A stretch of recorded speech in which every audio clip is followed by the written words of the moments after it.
قرآن مجید میں اللہ تعالیٰ کئی آیتوں میں فرماتے ہیں اور کئی صحیح حدیث ہے جس میں لکھا ہے کہ قرآن مجید عربی میں پڑھنے سے بھی فائدہ ہے، کئی فائدے ہیں۔ اللہ تعالیٰ فرماتے ہیں سورہ عنکبوت میں سورہ نمبر 29 آیت نمبر 45 میں کہ پڑھو اس کتاب کی آیت جو اللہ سبحانہ تعالیٰ نے نازل کی ہے، اور اللہ تعالیٰ فرماتے ہیں کہ آپ قرآن مجید کو عربی میں پڑھو، اس میں کئی فائدے ہیں۔ اور ایک حدیث ہے جہاں اللہ کے رسول فرماتے ہیں، حدیث ترمذی کی ہے، حدیث نمبر 2910، جہاں اللہ کے رسول فرماتے ہیں کہ ہر حرف آپ قرآن مجید کا پڑھیں گے آپ کو 1 حسنات، 1 ثواب ملیں گا، اور 1 ثواب کے 10 گنا حسنات ہے، یعنی ایک آپ حرف قرآن مجید کا پڑھیں گے آپ کو 10 ثواب ملیں گے۔ اور اللہ ایک حرف نہیں ہے، الف ایک حرف ہے، لام ایک حرف ہے، ہاں ایک حرف ہے، یعنی 10 10 10 آپ کو 30 حسنات ہے، 30 ثواب ہے۔ آپ اگر پڑھیں گے قرآن مجید میں الف لام میم، الف کے 10 حسنات 10 ثواب، لام کے 10 ثواب، میم کے 10 ثواب، 10 10 10 30 ثواب۔ بے شک آپ قرآن مجید عربی میں پڑھیں گے آپ کے لیے ثواب ہے، اس میں کوئی دو رائے نہیں، لیکن صرف عربی میں پڑھنے کے اتنے ثواب کافی ہے ہمیں جنت میں داخلہ دینے کے لیے؟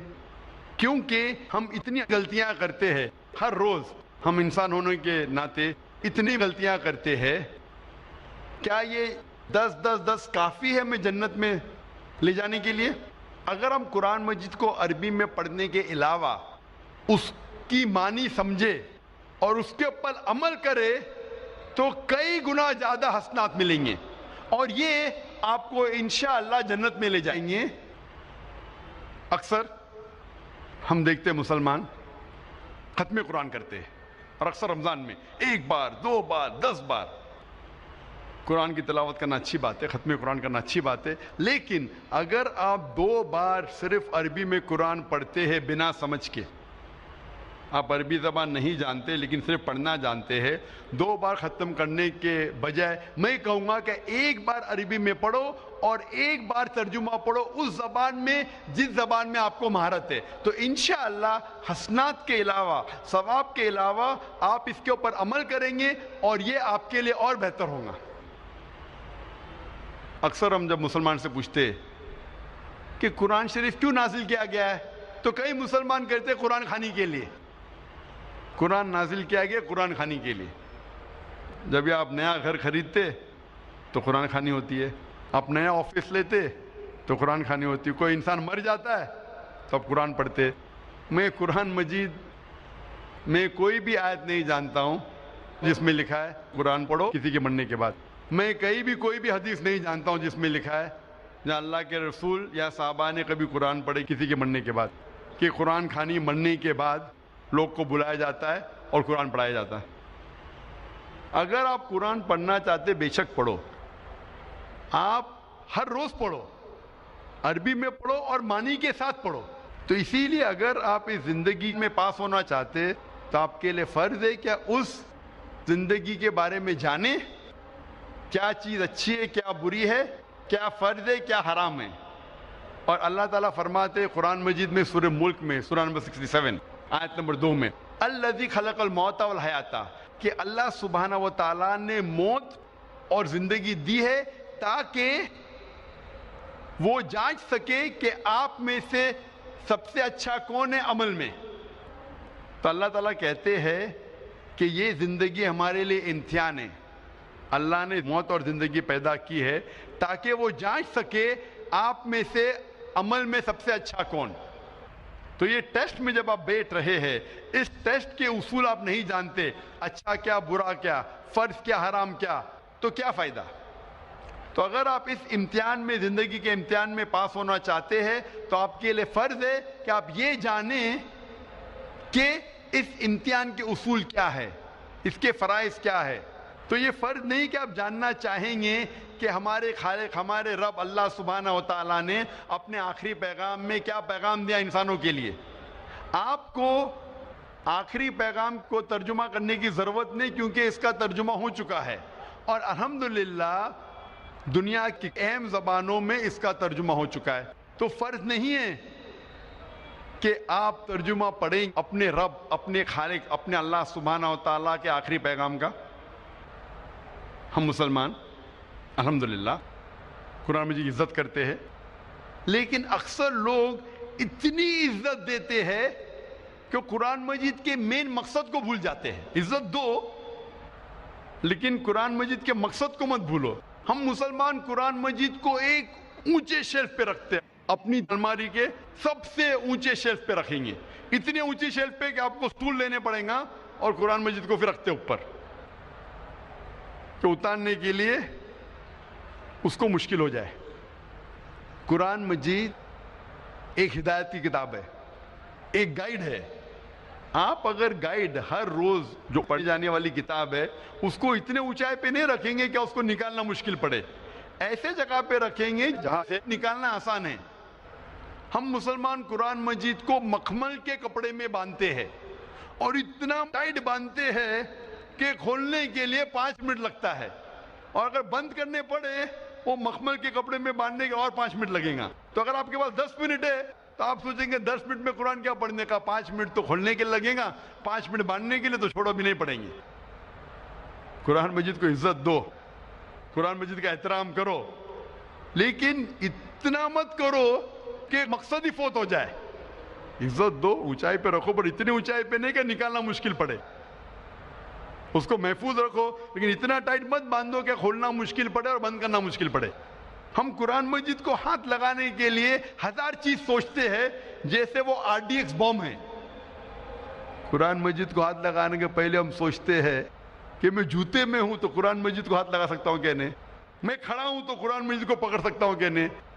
میں ٹریول کر رہا ہوں، میں سفر کر رہا ہوں، قرآن مجید کو ہاتھ لگا سکتا ہوں کہ نہیں، کیا میں سفر میں پڑھ سکتا ہوں کہ نہیں، کیا میں جدھر کام کر رہا ہوں ادھر پڑھ سکتا ہوں کہ نہیں، کیا میں جوتے کے ساتھ ہاتھ لگا سکتا ہوں کہ نہیں۔ ہم 1000 سوالات پوچھتے ہیں قرآن مجید کو ہاتھ لگانے کے پہلے، جیسے وہ RDX بم ہے۔ قرآن مجید ہمارے زندگی کی ہدایت کی کتاب ہے، وہ ایسی کتاب ہے جو روز پڑھے جانے والی کتاب ہے، اور کہیں نہیں لکھا ہے کہ ہم جوتے کی حالت میں قرآن مجید کو نہیں پکڑ سکتے، ہم کبھی سفر کر رہے تو قرآن مجید کو نہیں پڑھ سکتے۔